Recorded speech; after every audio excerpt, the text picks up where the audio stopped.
Today, while the furious conflict is taking place between liberals and conservatives in the West, many ask what would happen if the liberal elite wins the ideological war for domination. As a matter of fact, there is a country in which we already got the answer to that question, and the society has already experienced it. This country is Georgia, a small state in the Caucasus region where George Soros and the globalist elite's project's pilot version has already been realized. Here, after a drastic change of the government, a political force came to power, which consisted of Soros' Open Society Foundation and NGOs funded by it. The ties between the new government officials and George Soros were so blatantly obvious that, at first, government officials received paychecks directly from the Open Society Foundation, and they weren't even hiding it.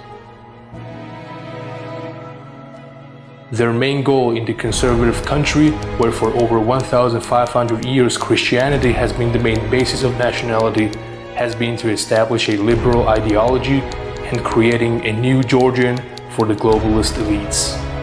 The globalist propaganda machine in the West called the new regime the beacon of democracy, when in fact it was a violent, oppressive force where hunting down civilians for political motives was a common practice. There was no large media independent from the government control.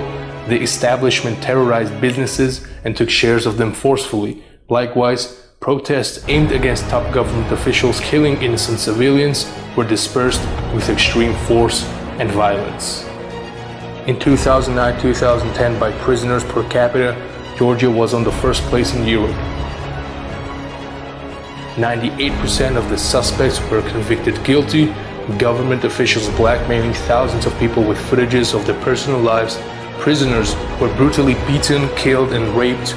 All of this was happening under the umbrella of liberal democracy. Whereas the Western globalist elites were not only ignoring the cruelty of the regime, but they were the main building blocks of it and the guarantee of the power of the regime. Even today, when ruling party lost its power, Western leftist liberal forces are actively continuing to support them via financing and media, and are not going to admit their crimes or even expose them. This person is Tamar Cherguleshvili, spouse of one of the most influential members of the former elite liberal group, Giga Bokeria.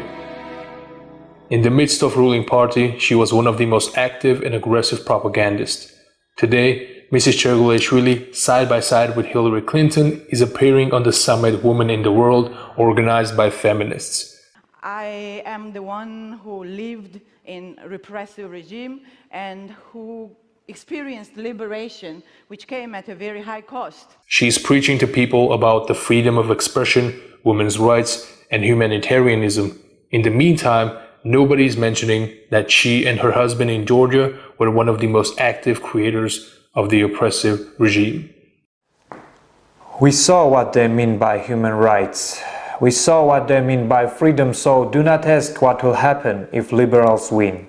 We already know the answer.